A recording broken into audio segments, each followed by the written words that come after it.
com a mão no coração, maravilhoso.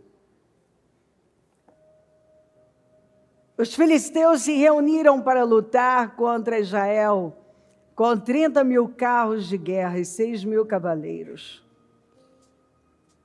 E povo e multidão como a areia que está na praia do mar.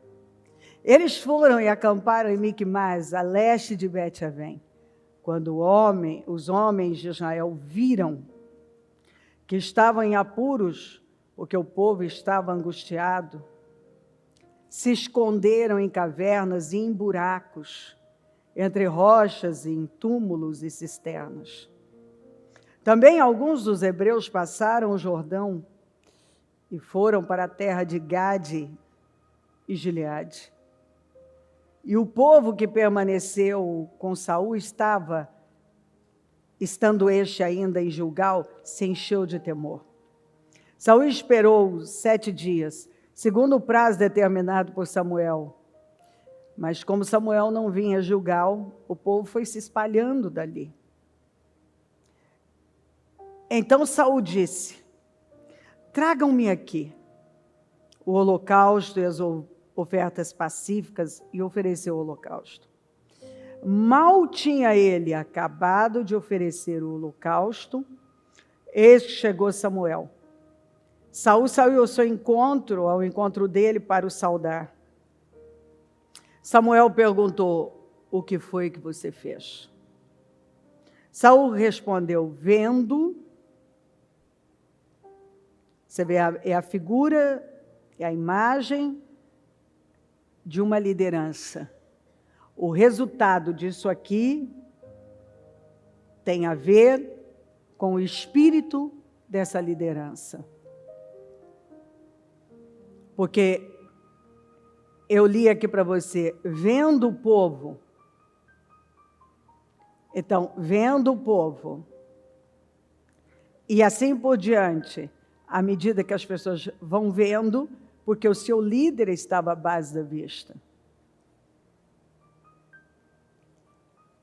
Então, Samuel perguntou: o que foi que você fez? Vendo que o povo ia se espalhando daqui, e que você não vinha no prazo combinado,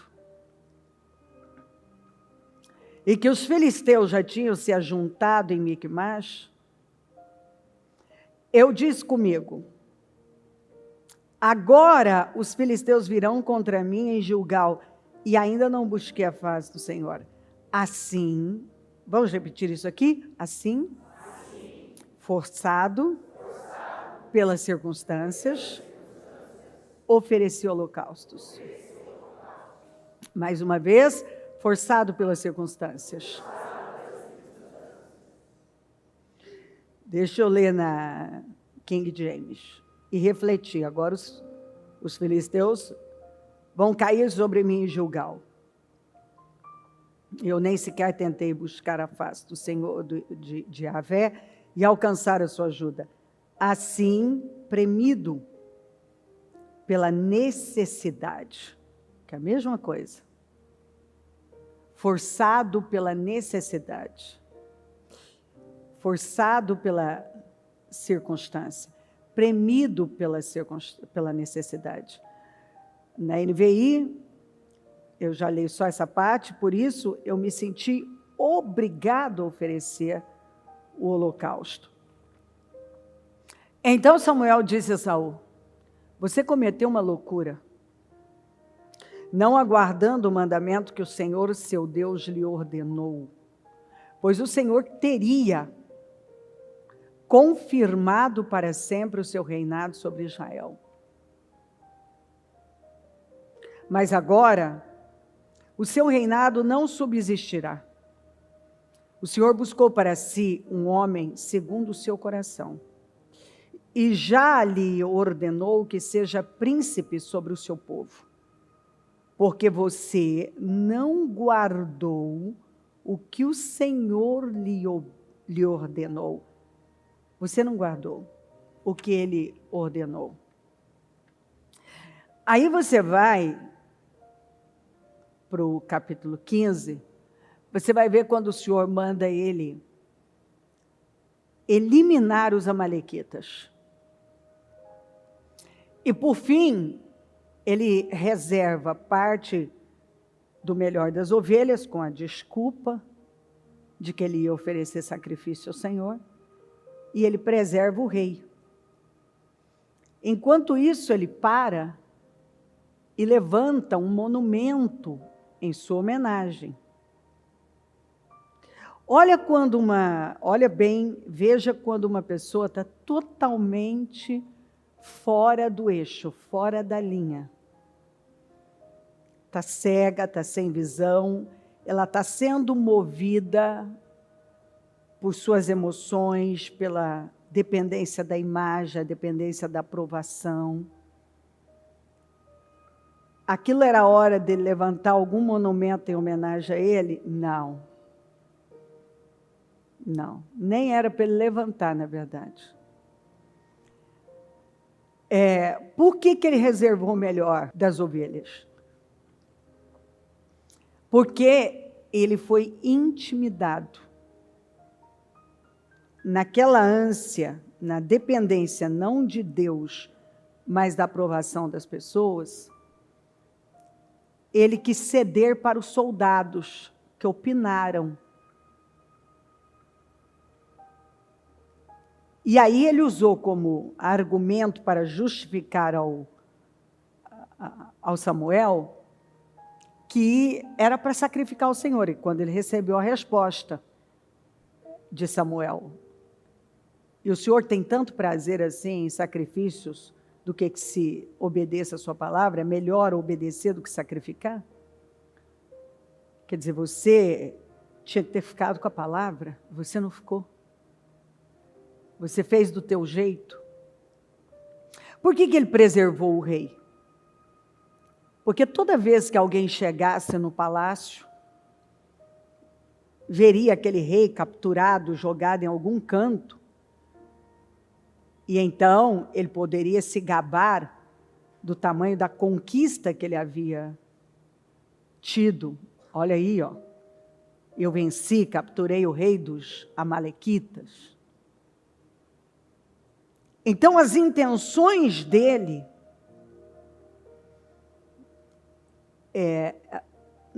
ele fez o que fez, ele praticou uma obediência parcial, ele fez parte, mas não fez tudo, ele não fez do jeito que Deus mandou, porque as suas intenções e motivações estavam totalmente contaminadas. Não eram puras.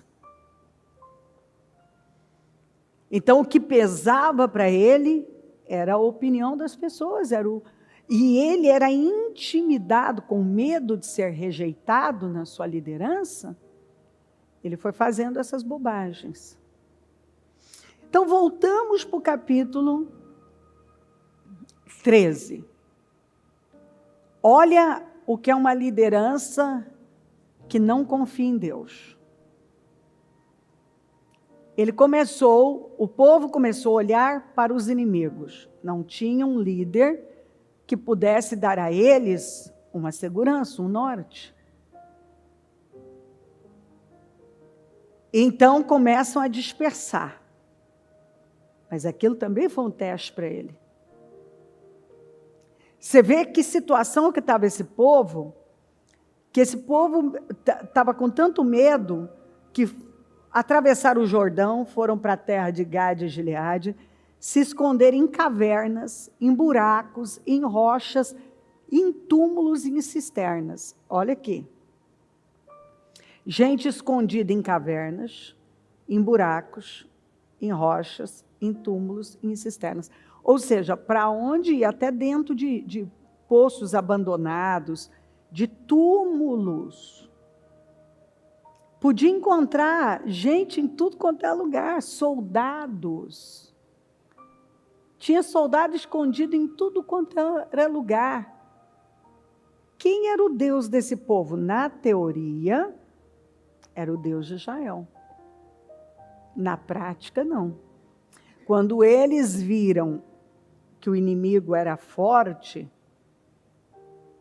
eles começaram a se desesperar e a tomar decisões com base no que eles estavam vendo. E aí, olha o líder deles, Saul. Ele começa a olhar que o seu exército está diminuindo. O seu exército está diminuindo. Olha a diferença de Davi, de Saul e Davi. Saul não tinha controle do seu exército. E quando ele foi vendo que o exército estava diminuindo, ele entrou em pânico. Agora vale tudo. Eu vou entrar na carne, eu vou fazer do meu jeito. E aquilo era um teste para ele. Se ele tivesse passado nesse teste, Deus teria estabelecido o trono dele para sempre. Ele teria uma casa firme. Sabe aquele teste, que é o teste da nossa vida? Sabe aquele momento em que nós somos testados e que é a oportunidade da nossa vida de nós darmos uma resposta, e a resposta que nós damos pode definir o resto da nossa vida? Nós vamos falar daqui a pouco que, por exemplo, a decisão de Daniel em não se contaminar com as iguarias do rei, aquela decisão definiu a vida dele. Definiu o destino dele.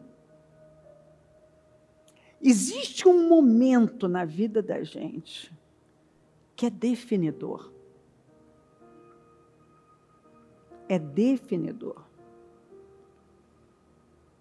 Aí para frente eu quero ver se Deus me dá a oportunidade de falar mais sobre chaves. Eu estou muito com chaves. A palavra é chave na minha mente, no meu espírito, porque chaves abrem portas, abrem portões, mas também fecham.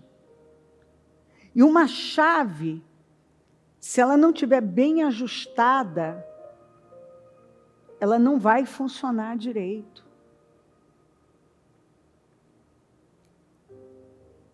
Chaves abrem corações,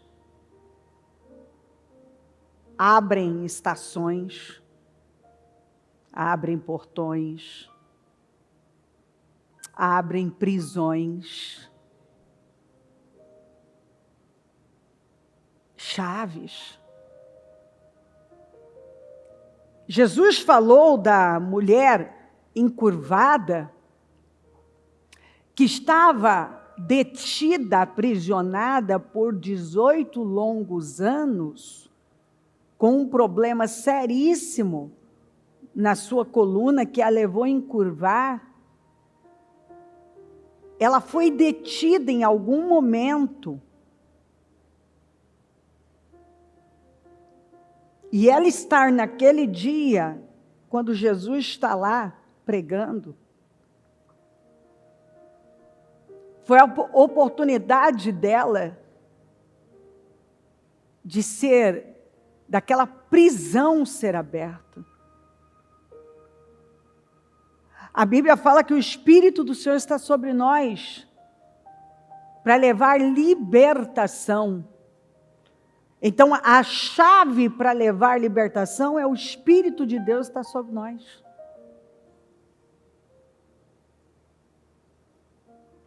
A mulher samaritana foi uma chave para abrir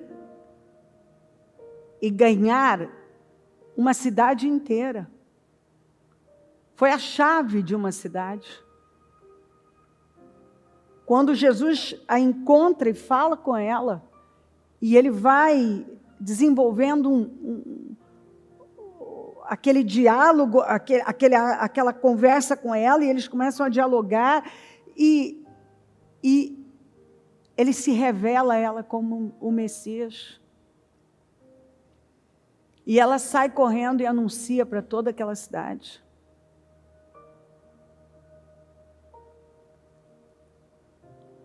Nós estamos lendo, ou melhor, já lemos, estamos relendo o livro de Josué. E é incrível como nós vemos que a chave para abrir aquela fortaleza que foi Jericó, foi Raabe, foi uma prostituta.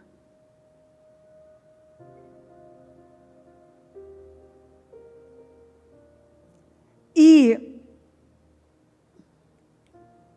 é lindo ver como aqueles espias entram na casa de uma prostituta.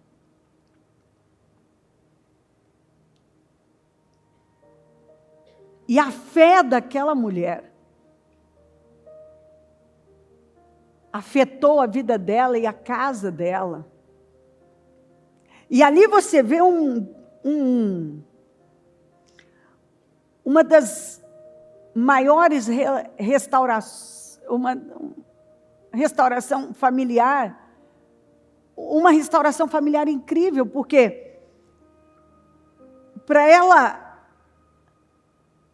salvar a família dela, ela teve que trazer toda a família, que foi a orientação dos espias, para dentro da casa dela. A gente não sabe como que começou esse processo, mas a casa dela é um prostíbulo. E agora trazer o pai, a mãe, os irmãos, tudo que eles possuíam para lá, era o resgate de uma família inteira, de um relacionamento, e ela foi a chave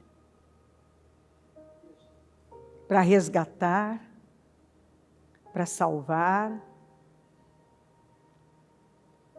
e para aquela fortaleza incrível cair, porque começou com eles entrando ali. Pessoas são chaves. Você pode ser a chave da vida de alguém.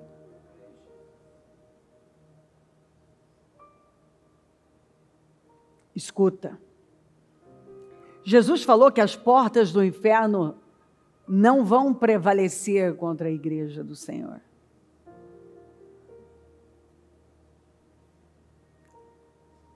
Mas as portas do inferno, elas não prevalecem. Ou seja, Jesus falou que Ele nos deu as chaves do reino dos céus. O que nós ligamos aqui é ligado no céu, o que desligamos aqui é desligado no céu.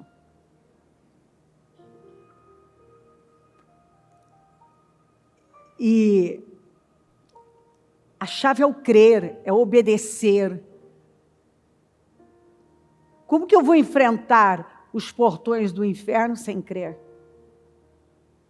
Quando você tenta arrombar uma porta, em nenhum lugar da Bíblia nós somos orientados, dirigidos a arrombar portas, mas a abrir portas.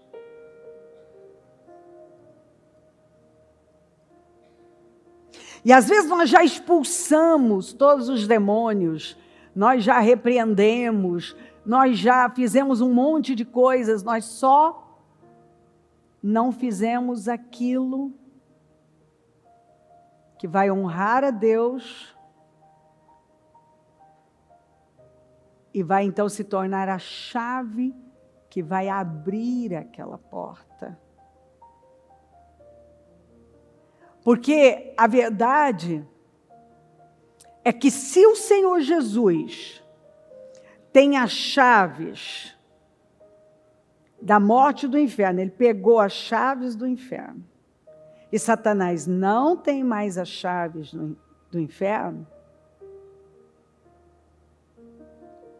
então as chaves estão com ele. E ele dá a quem ele quer. Então, quando eu me submeto a ele, eu dou condições dessa porta ser aberta. Eu já expulsei, já repreendi, já fiz um monte de coisas. Eu só não fiz o que funciona, que é dar condições, que é não ser movida pelas circunstâncias, pela necessidade. Não viver pelo que eu vejo, mas pelo que eu ouvi. A palavra não foi, espera, porque eu vou chegar e nós vamos oferecer. Não foi isso?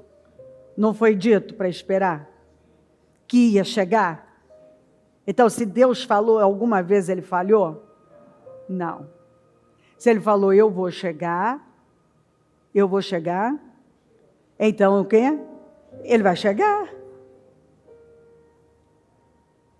Mas se você começar a olhar quem está fugindo, está se escondendo, porque nessa hora tem gente indo para tudo quanto é canto.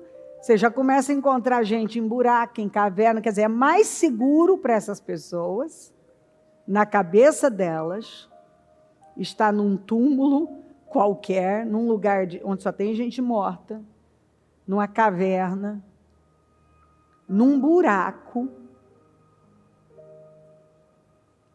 atravessar o Jordão, quer dizer, não é atravessar o Jordão para a terra prometida, é ir ao contrário da terra.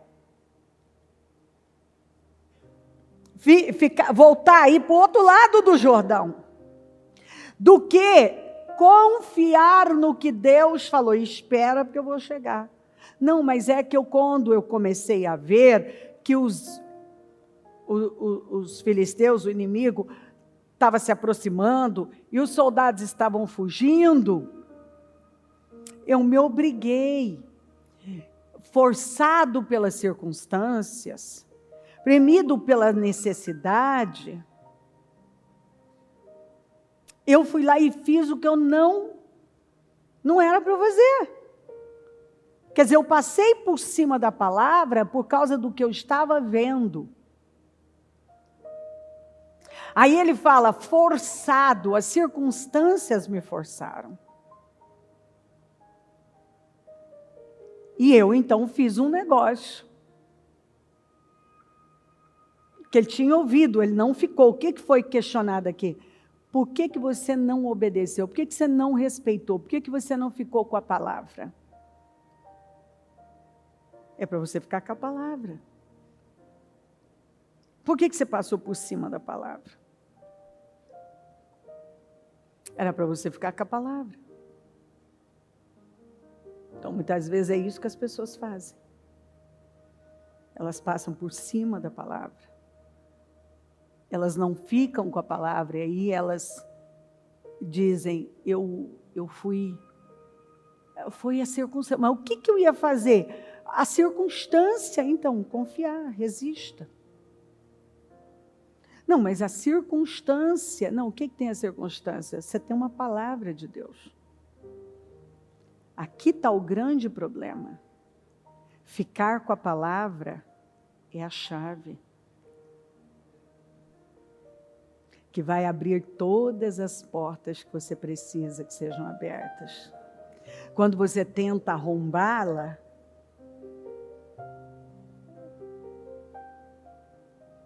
você nunca será pleno. Mas como que essa porta vai ser aberta? Quando você fica com a palavra. É a chave. Raabe foi a chave porque ela creu no Deus de Israel. A samaritana foi a chave porque ela creu no Messias.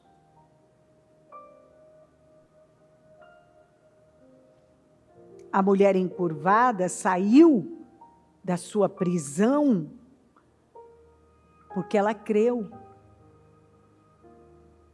E então, aquela porta é aberta. E algumas pessoas, além delas arrombarem, algumas arrombam, mas algumas, elas estão usando a chave errada. Você não abre uma porta com a chave errada.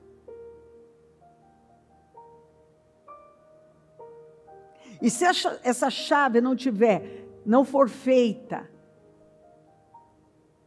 da maneira certinha, sem nenhum arranhão, ela tem que estar no encaixe perfeito, ela não entra.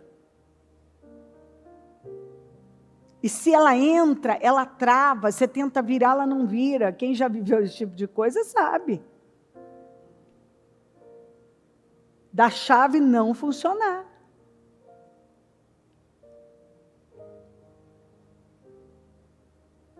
Então, se você arrombar uma porta, você sabe o que vai acontecer. Você abre a porta, até abre, mas olha o estrago. Vai ter que trocar tudo aquilo lá. Arrebenta. Se você usar a chave errada, não vai abrir. Se você pegar uma chave que não está totalmente alinhada, adequada, perfeita para aquela fechadura, também vai travar.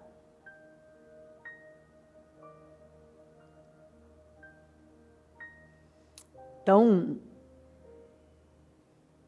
nós precisamos entender sobre isso. Talvez você não está conseguindo abrir corações porque está usando a chave errada. Você não está conseguindo ver portas abertas porque está usando a chave errada.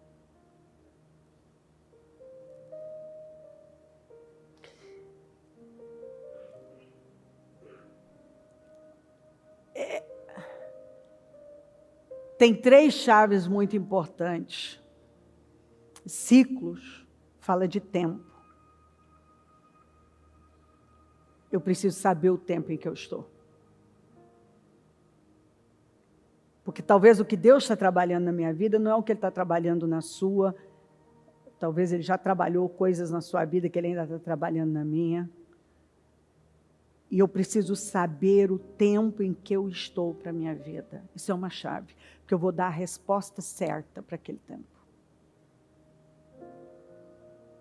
Círculos é uma chave que fala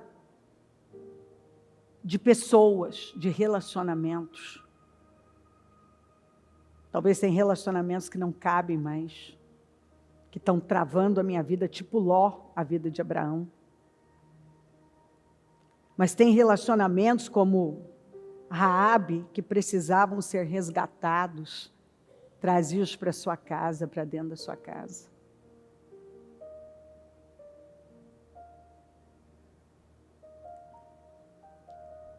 E talvez até um relacionamento, o Senhor está falando do seu casamento, que é uma chave, falando dessa chave de círculos.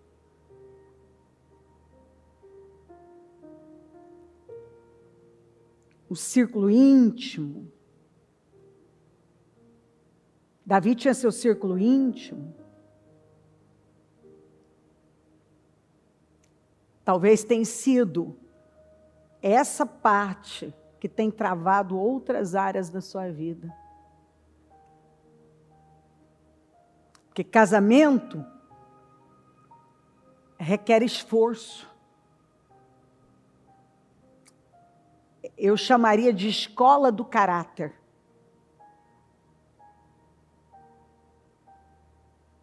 Casamento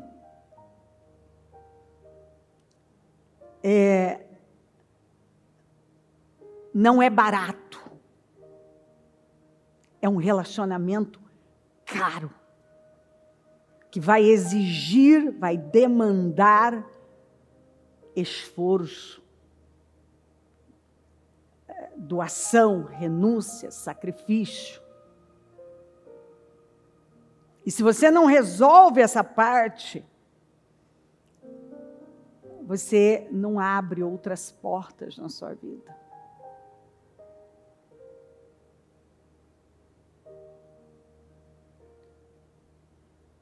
As pessoas foram, os crentes, o mundo, a gente não fala, não cobra a vida de quem está morto. Vamos falar dos crentes. Foram absorvendo a cultura. E saíram totalmente desse lugar de entendimento bíblico do que significa reconstruir relacionamentos, começando pelo matrimônio, e então honrar um pai e mãe, que é uma chave, mandamento com promessa, perdoar. Às vezes tem um relacionamento que você não quer trazer, você não quer perdoar. E é uma chave que vai abrir tantas outras portas para você. Talvez você ache injusto. E se você não supera isso, você não tem a chave certa para abrir aquela porta. Está entendendo? E circuito, você tem que saber, é uma outra chave.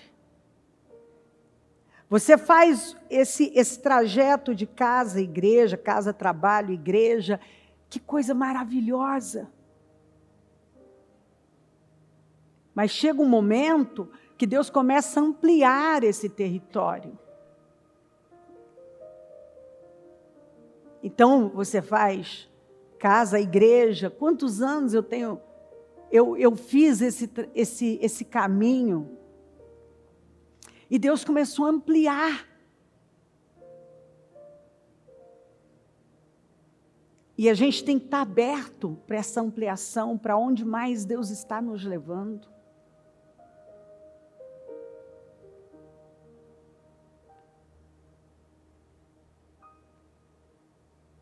Buscar o discernimento. Queridos, nós precisamos entrar, absorver o espírito de Neemias, de Daniel. Quando nós vemos a oração desses homens,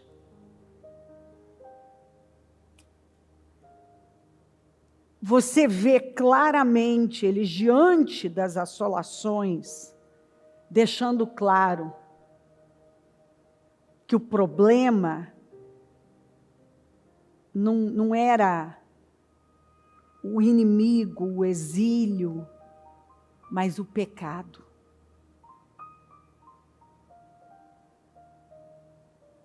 Muitas vezes você vai olhar, lê as orações deles, você vê que eles estavam com vergonha de Deus, porque o Senhor falou: eu vou colocar o meu nome em vocês. E olha o que muitas vezes nós fazemos com o nome de Deus. Nós envergonhamos o nome de Deus. Então, quando a gente olha todas essas atrocidades, coisas que aconteceram com o povo de Deus, o que nós entendemos? Foi o inimigo tal, foi o fulano de tal, ou foi o pecado? Foi o pecado. Quando eu olho para o que nós estamos vivendo na nossa nação, eu tiro todos os nomes e só tenho um. Nós envergonhamos o nome de Deus. Nós temos envergonhado o nome de Deus. Quando nós nos divorciamos, quando somos relapsos com nossos filhos, quando somos negligentes.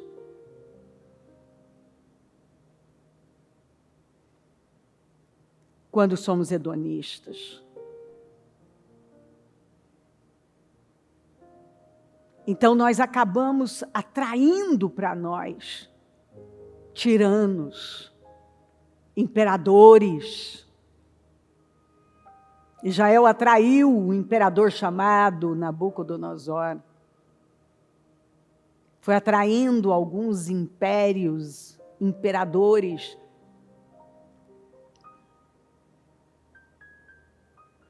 E quem é que estava por trás de tudo aquilo? Você já leu a Bíblia, você sabe, não é?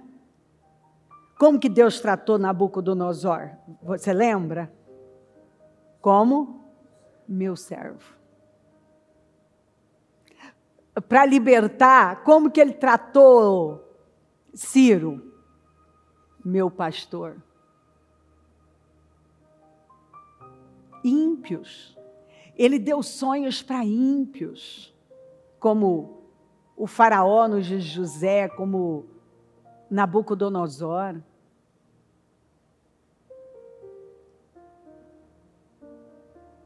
E nós nos incomodamos com tudo que nós vemos. Mas se o meu povo, que se chama pelo meu nome, se humilhar e orar, e se converter dos seus maus caminhos, eu vou ouvir, e eu vou sarar a sua terra,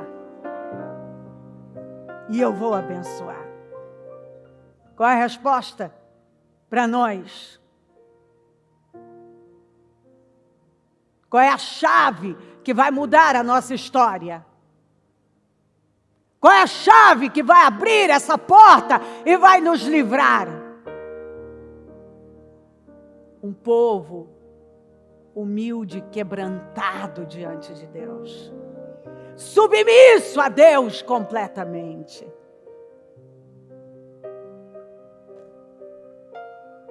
Completamente submisso a Deus. Quando nós nos incomodamos quando nós vemos a injustiça cometida pelos homens, mas a Bíblia diz que o Senhor está rindo deles. E Paulo disse que a nossa luta não é contra a carne nem sangue, mas é contra as potestades. E sabe qual tem sido o nosso problema? Lutar contra homens e não contra as potestades. Como que nós vamos abrir as chaves do reino dos céus? Estando submissos. Não olhando para as circunstâncias. Fazendo do nosso jeito. Numa obediência parcial. O reino dele ia ser estabelecido para sempre.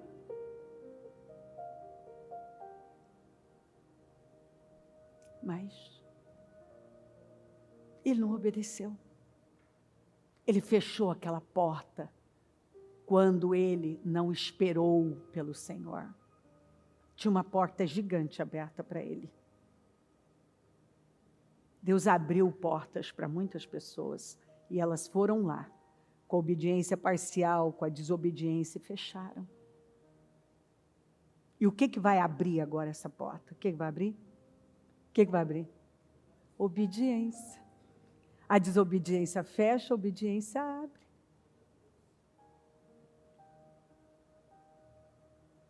É simples. Mas não entra.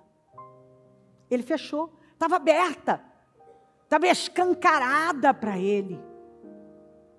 Mas ele foi lá e fechou. E é o que tem gente que tem feito. Deus abriu a porta, ele foi lá e fechou. Eu teria estabelecido teu reino, o Senhor teria estabelecido teu reino para sempre. Mas agora ele escolheu alguém que é melhor que você. Que é segundo o coração dele. Quem é segundo o coração de Deus? Alguém que é capaz de obedecer a qualquer custo. Então a porta está aberta. Eu posso mantê-la aberta. A chave para mantê-la aberta, Ele me deu, que é a obediência. Mas quando eu não faço bom uso, Ele vai lá e troca a fechadura.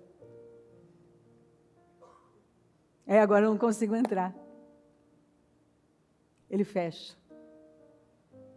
E a única forma de eu abrir é buscando a Ele, me submetendo a Ele, porque as chaves estão com Satanás ou estão com Ele? Estão com Ele. Então, Ele tem a chave para me dar.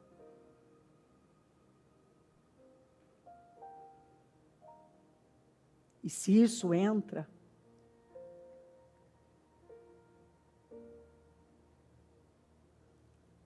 ele foi forçado, ele tomou decisões forçado pelas circunstâncias, é o que muita gente tem feito. Ele sente, ele pensa, ele acha, ele está vivendo uma circunstância, ele vai lá e toma a decisão. E pode alterar o reino dele, o destino dele para sempre. Nós precisamos tomar uma posição hoje, nos levantar, entender essas coisas.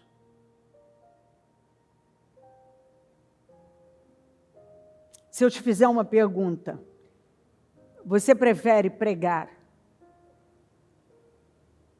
para 12 líderes ou 3 milhões de pessoas?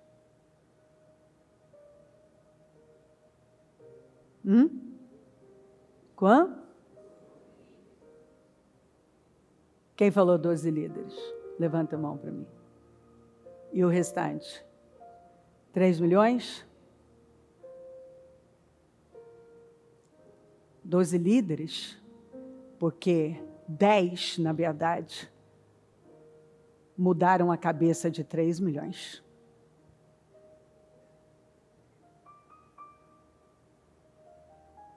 Então, o nosso problema é um problema de liderança, autoliderança. Liderança em casa, liderança onde estamos, liderança na igreja. Se você convence um líder, quem estiver debaixo da liderança dele, será convencido por ele. Se você é o líder da sua família, você conduz ela bem. O líder de uma equipe, você conduz ela bem. Eram 12 espias. 10 mudaram a cabeça de quase 3 milhões. Para você ver que o nosso problema é um problema de liderança. Nossas famílias estão desabando por causa de falta de liderança. Homens fracos, mulheres tolas, autoridades que querem a posição, mas não querem a responsabilidade. Líderes, que querem mandar, mas não querem a responsabilidade que isso implica, que demanda. Saul, ele queria o trono, ele perseguiu o trono, mas ele era fraco e não queria a responsabilidade de pagar os preços que o Senhor estava exigindo. Por causa dessa liderança fraca, tinha soldado até dentro de sepulcro. Por causa da liderança dele, os filisteus passaram a ter domínio, a nação gemeu, sua família foi arruinada. Então nós precisamos nos levantar hoje. E se Deus permitir, eu quero fazer isso à tarde também, com outros que não estão ouvindo isso aqui. Mas agora,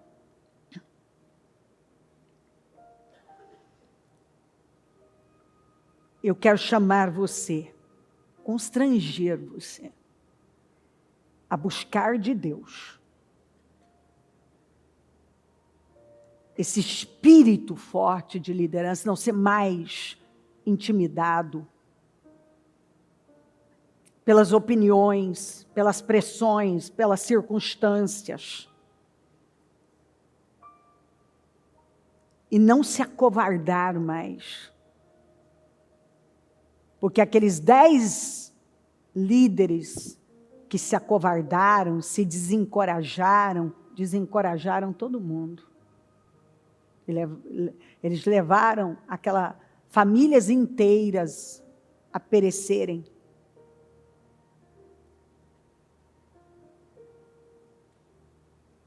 Quantos que pereceram? Por causa do relatório negativo, do desencorajamento. Se você hoje se sente intimidado, você é aquela pessoa que tem sido forçada pelas circunstâncias. E você não tem força para orar, você não tem força para romper. Feche os seus olhos. Você pode levantar a sua mão e pedir para que você levanta a mão e um obreiro vai orar com você, para te ajudar, porque você não pode ficar nesse lugar. Você tem que sair dele. Você tem que sair. E a oração que cada um vai fazer, que cada obreiro vai fazer, é repreender o espírito da intimidação, do desencorajamento, do medo,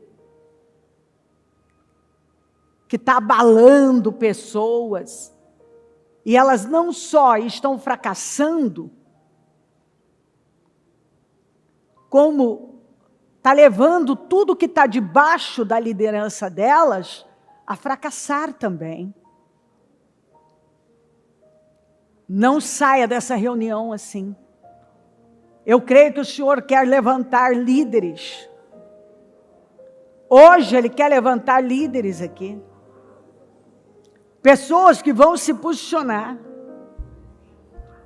que vão ocupar esse lugar forte, firme, com autoliderança, autogoverno. Pessoas que não vão mais ceder, não serão mais movidas pelas circunstâncias. Mas vão se posicionar fortemente. Senhor, vem até nós com poder. Vem até nós com poder, Senhor. Vem até nós com poder, Senhor. Vem até nós com poder e nos ajuda. Nós nos arrependemos, Senhor.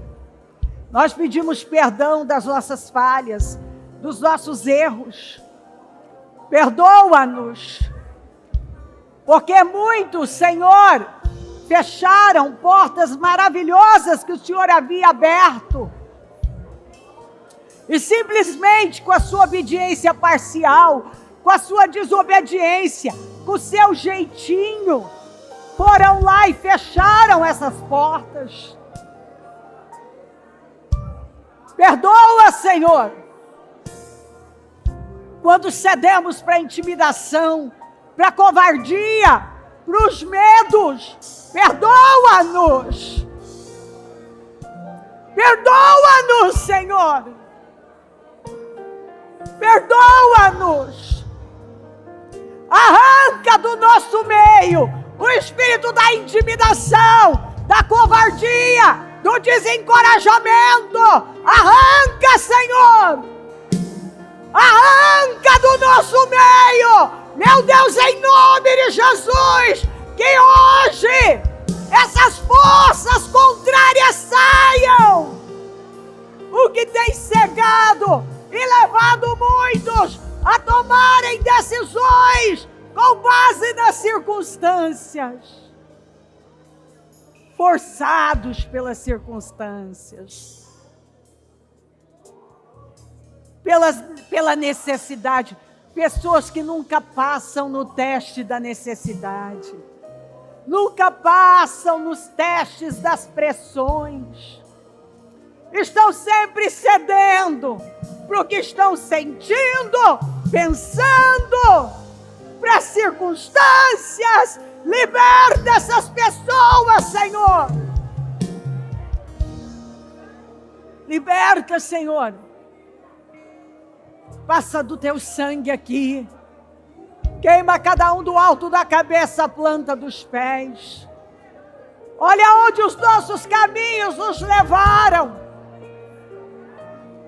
O problema da nossa vida tem sido o nosso pecado, a nossa desobediência, a nossa obediência parcial, as nossas precipitações. Esse tem sido o problema da nossa vida. E nós nos arrependemos, Deus. Perdoa-nos.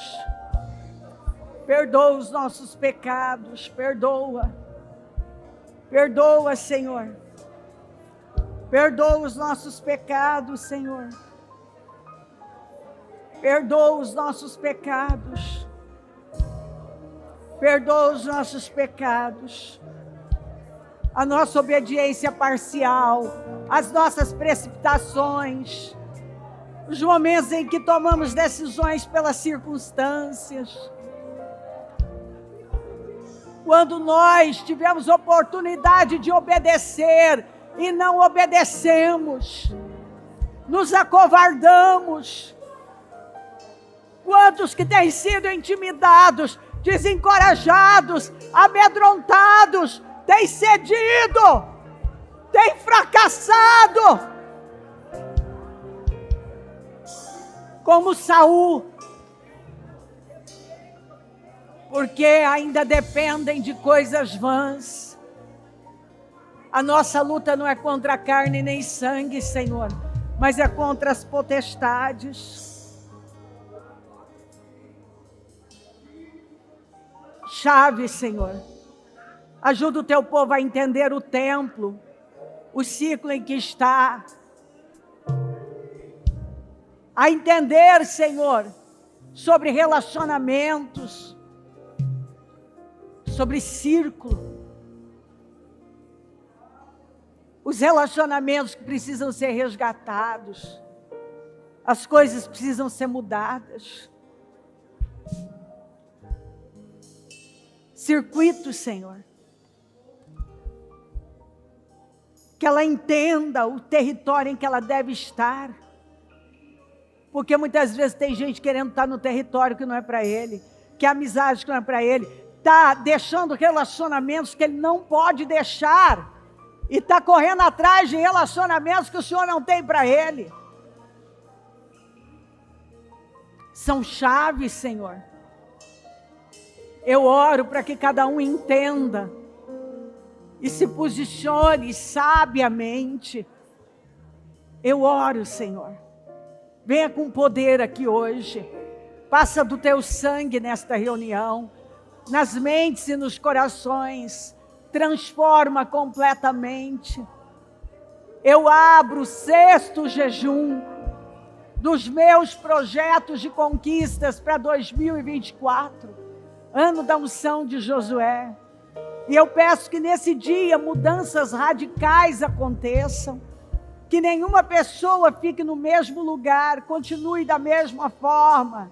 Mas que hoje mudanças tenham acontecido. Que o temor do Senhor tenha tomado os corações. Que mentes tenham sido abertas. Que ela consiga ver, entender e se colocar onde ela deve estar. Como ela deve estar, para a honra e a glória do teu nome. Muda pessoas aqui hoje, dá entendimento, Senhor, dá visão, dá temor, dá clareza, abençoa-nos, é o que eu te peço, com essa sabedoria, com esse entendimento. Eu entrego essa reunião nas tuas mãos, passa do teu sangue aqui, acampa os teus anjos ao nosso redor, e que possamos ter um dia incrível para a glória do teu nome. Louvado seja o teu nome por tudo. Que hoje eu possa ver líderes se levantando, como Josué e Caleb, para fazer a diferença. E nunca mais, aquele que vinha sendo como um daqueles 10. Nunca mais volte àquele lugar. Obrigada por tudo. Seja conosco. Eu te amo, amém. Amém, amém. O Evangelho de Jesus Cristo é a boa notícia. Jesus tomou o nosso lugar pela punição do pecado, para que pudéssemos entrar em seu lugar de vida eterna. Eu convido você agora a se voltar para o Senhor em seu coração e dizer: eu o recebo como meu Senhor e Salvador. Eu entrego tudo nas suas mãos. Eu deixo todas as partes da minha vida que não o honram